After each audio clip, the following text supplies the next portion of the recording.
Iceland में beaches के साथ साथ amazing glaciers, mountains, waterfalls, geothermal spots सभी कुछ है।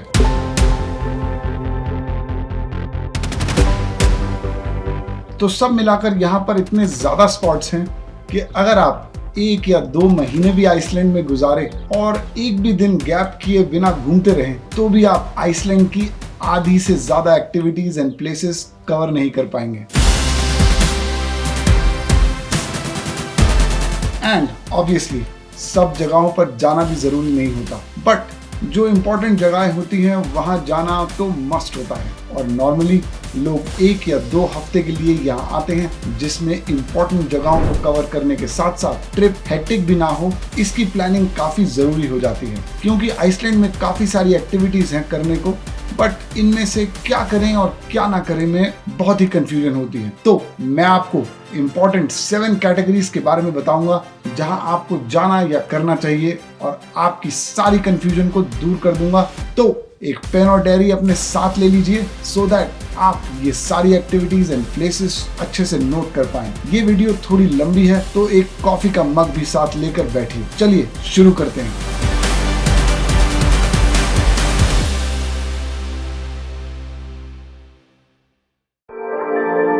वीडियो शुरू करने से पहले आपको एक प्रो टिप देना चाहूंगा। आइसलैंड में काफी सारे हाईलैंड्स हैं और यहाँ पर कहीं भी ट्रैवल करने के लिए आपके पास एक प्रॉपर 4x4 व्हीकल होना चाहिए। तो सबसे पहले जब आइसलैंड में लैंड करें तो एक 4x4 व्हीकल जरूर रेंट कर लें। आपकी आधी परेशानी रिलेटेड टू ट्रैवलिंग खत्म हो जाएगी। इसके अलावा आप यहाँ आरवी भी रेंट कर सकते हैं, लेकिन वो काफी एक्सपेंसिव होता है, बट उसमें फायदा ये होता है कि आपको रहने का खर्चा बच जाता है और आपको पर्सनल स्पेस भी मिल जाता है। आप जहाँ जाते हो आपके साथ चलता है। मेरी ट्रैवल पार्टनर अवंतिका ने बजट बचाने के लिए सजेस्ट किया कि आरवी एक एक्सपेंसिव डील है, इसलिए हमने ट्रिप के शुरू में ही एक 4x4 रेंट कर लिया।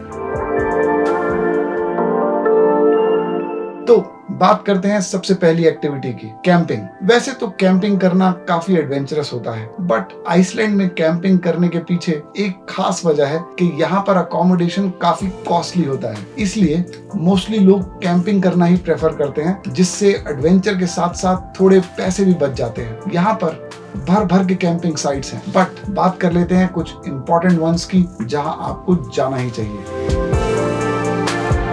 स्कोगर कैंप साइट सदर्न आइसलैंड में लोकेटेड इस कैंपिंग ग्राउंड को खास बनाती है इसकी लोकेशन। ये जगह स्कोगा फॉस वाटरफॉल के बिल्कुल सामने है। ये सीनिक व्यू आपको काफी पसंद आएगा।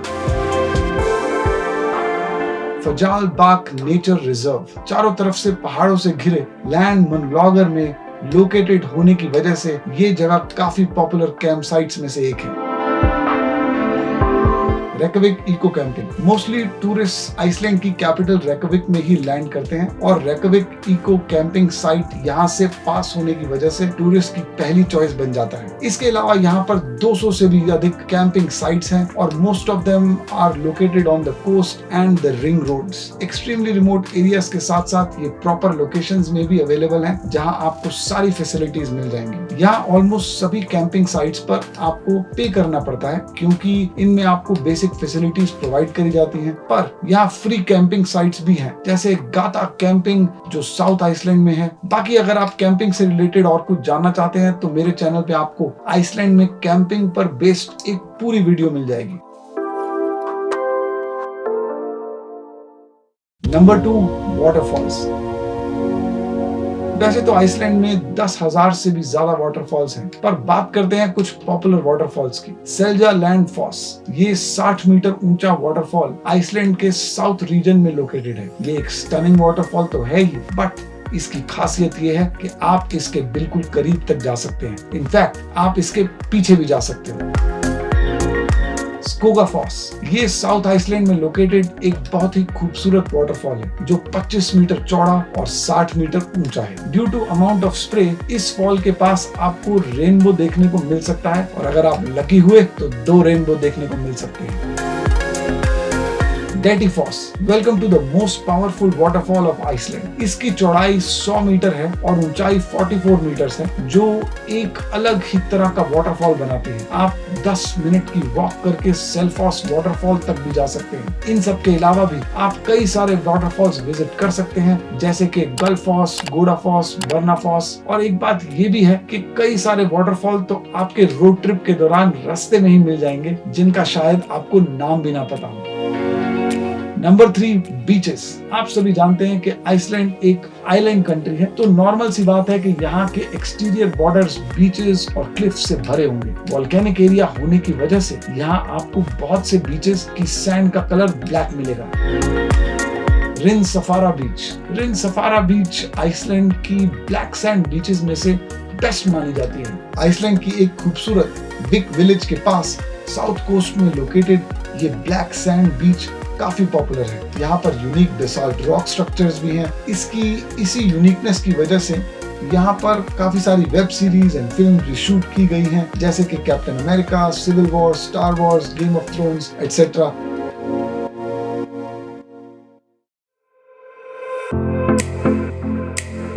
Diamond Beach. आइसलैंड के टॉप अट्रैक्शंस में से एक डायमंड बीच के नाम से पॉपुलर इस बीच का असली नाम ब्रेडामार कुरसुंदर है, जो साउथ ईस्ट आइसलैंड में लोकेटेड है। इस बीच पर आपको आइसबर्ग्स देखने को मिलेंगे। ये धूप में ऐसे चमकते हैं जैसे डायमंड्स चमक रहे हो, इसलिए इस बीच को डायमंड बीच भी कहा जाता है। ब्लैक सैंड पर बिखरे ये चमकते white diamonds like ice structures एक मस्ट विजिट प्लेस है।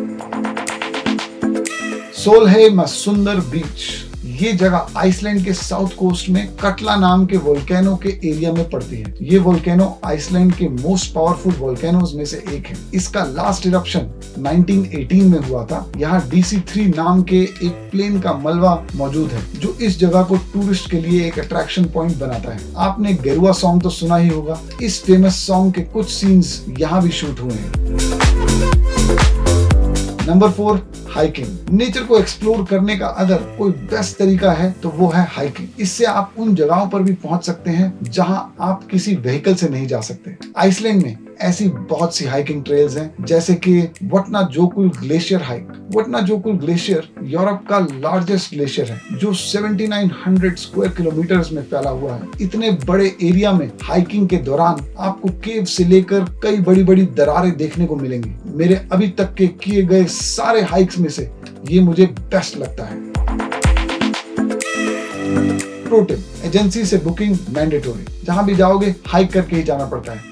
Depending on your fitness level, you can choose your hike type, long or short. Mount केलियर। माउंट केलियर की फॉर्मेशन लास्ट आइस एज में हुई थी। ये एक चमकदार और रंगीन चट्टानों वाला वोल्केनो माउंटेन है, जो रेकानेस पेनिनसुला पर सबसे ज्यादा पहचानने वाला लैंडमार्क है। अगर आप यहाँ हाइक करना चाहते हैं तो 2 से 3 घंटों की आराम से हाइक कर सकते हैं। लॉगा वेगूर ट्रेल। साउथ आइसलैंड में लोकेटेड ये हाइकिंग ट्रेल सिर्फ आइसलैंड में ही नहीं, पूरे वर्ल्ड में फेमस है। इस ट्रेल को आइसलैंड का हॉट स्प्रिंग राउट भी कहा जाता है। मोस्टली लोग इस ट्रेल का टूर समर्स में ही बुक करते हैं। ये लैंड मनोगर से थॉरसमोर्ट तक का 54 किलोमीटर का एक फेमस ट्रैक है, जिसे कंप्लीट करने के लिए आपको 4 से 5 दिन लग जाएंगे।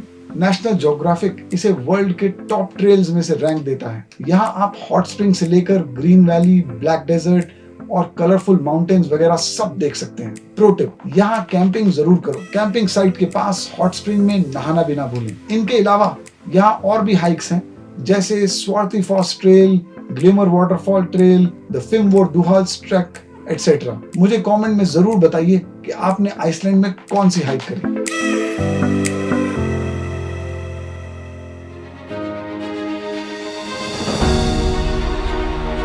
Number 5, geothermal areas. आइसलैंड में जियोथर्मल एरियाज की भरमार है, तो बात कर लेते हैं कुछ ऐसे जियोथर्मल एरियाज की जहां आपको जाना चाहिए। Geyser centre. यहाँ वर्ल्ड फेमस गीजर है, जो गोल्डन सर्कल के साथ हॉकरडलूर वैली में पड़ते हैं। यहाँ गीजर को द ग्रेट गीजर के नाम से भी जाना जाता है। ये वर्ल्ड के बड़े गीजर्स में से 3rd नंबर पर है। ये आखिरी बार 2016 में पूरा फूटा था। यहाँ स्ट्रोकुर नाम का एक और गीजर है जो हर 5 से 10 मिनट में फूटता है।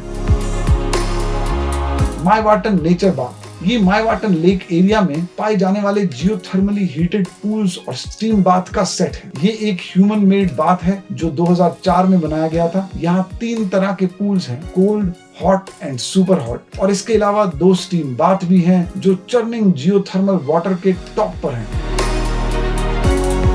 रेयर जियोथर्मल वोल्केनिक माउंटेन नामफचाल के पास लोकेटेड जियोथर्मल एरिया के अर्थ क्रस्ट में कई ओपनिंग्स हैं जिसमें से स्टीम और डिफरेंट गैसेस निकलती हैं, जैसे कि sulphur dioxide, carbon dioxide, hydrogen sulphide etcetera. ये जगह नॉर्थ आइसलैंड में मायवाटन लेक्स के पास ही लोकेटेड है। जियोथर्मल पॉन्ड्स और बबलिंग मड पॉट्स से भरे हुए इस एरिया में सारे ऐसे ओपनिंग्स हैं जिसमें आपको 15 से 20 मिनट लगेंगे। इनके अलावा यहाँ और भी जियोथर्मल एरियाज हैं जैसे क्रोमा, नमस्कारो एंड हेंगल एक्सेट्रा।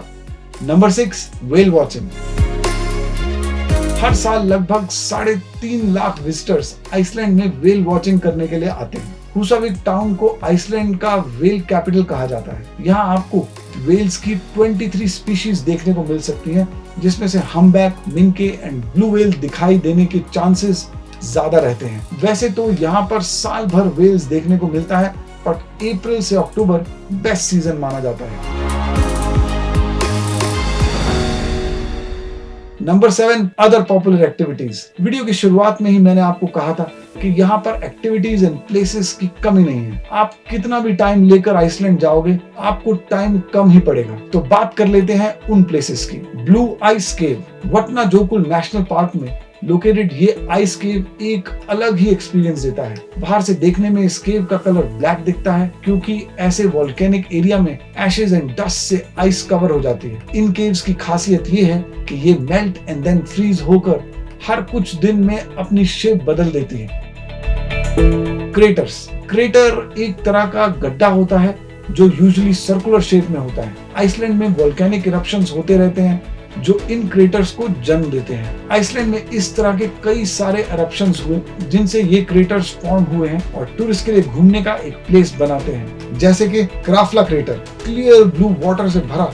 ये क्रेटर मायवाटन लेक से करीब 15 मिनट की दूरी पर लोकेटेड है। यहाँ आपको 2 क्रेटर देखने को मिलेंगे, आस्जा और क्राफ्ला। गेल्डिन गडालेर क्रेटर नई लावा फील्ड से भरा ये क्रेटर आइसलैंड के साउथ वेस्ट में लोकेटेड है। ये रेकविक से लगभग 1.25 घंटे की ड्राइव की दूरी पर है। Eldborg crater, fortress of fire, ये perfectly shaped symmetric scoria crater west Iceland के पॉपुलर स्नैफेलनेस पेनिनसुला की बाउंड्री पर लोकेटेड है। ये क्रेटर लगभग 250 मीटर्स लंबा, 180 मीटर्स चौड़ा और 50 मीटर गहरा है। 3 किलोमीटर की इजी हाइक आपको क्रेटर के रूट्स तक ले जा सकती है। इन क्रेटर्स के अलावा यहाँ और भी क्रेटर्स हैं जहाँ आप जा सकते हैं, जैसे कि एल्डफेल क्रेटर, बुरफेल्स्चा क्रेटर, ग्राब्रॉक क्रेटर, किरियो क्रेटर एक्सेट्रा। कैनियंस, जब कोई रिवर रास्ता बनाने के लिए किसी चट्टानों या माउंटेन को 2 हिस्सों में डिवाइड कर देती है, तब एक कैनियन की फॉर्मेशन होती है। ये कैनियंस काफी डीप और नैरो होती हैं। आइसलैंड में भी ऐसी बहुत सी कैनियंस हैं, जैसे कि फजार्ड रार ब्लूफूर कैनियन। आइसलैंड के साउथ ईस्ट में लोकेटेड ये कैनियन 2 किलोमीटर लंबी है और 100 मीटर गहरी है। यहाँ मीठे पानी की एक छोटी सी नदी बहती है जिसका नाम फहादरा है। इस कैनियन में फेमस सिंगर जस्टिन बीवर के I will show you song की शूटिंग भी हो चुकी है। Almannagja gorge canyon Thingvellir national park में लोकेटेड ये कैनियन हिस्टोरिकली और जियोलॉजिकली दोनों तरह से सिग्निफिकेंट है। As a part of the Golden Circle ये आइसलैंड के मोस्ट विजिटेड कैनियंस में से एक है। इन कैनियंस के अलावा आप यहाँ और भी कैनियंस को विजिट कर सकते हो, जैसे कि स्टार्कहोल्स्जा कैनियन, एल्कजा कैनियन, थकजिल कैनियन एक्सेट्रा। तो ये थे कुछ एक्टिविटीज एंड प्लेसेस जो आपको मेरे हिसाब से आइसलैंड में जरूर करना चाहिए। अगर आपको इन एक्टिविटीज या प्लेसेस से रिलेटेड कोई भी डाउट है तो मेरे इस चैनल पर आपको सभी एक्टिविटीज पर सेपरेट वीडियोस मिल जाएंगे। उन वीडियोस का लिंक मैंने डिस्क्रिप्शन में भी शेयर कर दिया है। अगर आपको ये वीडियो अच्छी लगी हो तो जरूर लाइक करें और मेरे चैनल को सब्सक्राइब करना ना भूलें। मिलता हूँ आपसे नेक्स्ट वीडियो में, तब तक के लिए गुड बाय।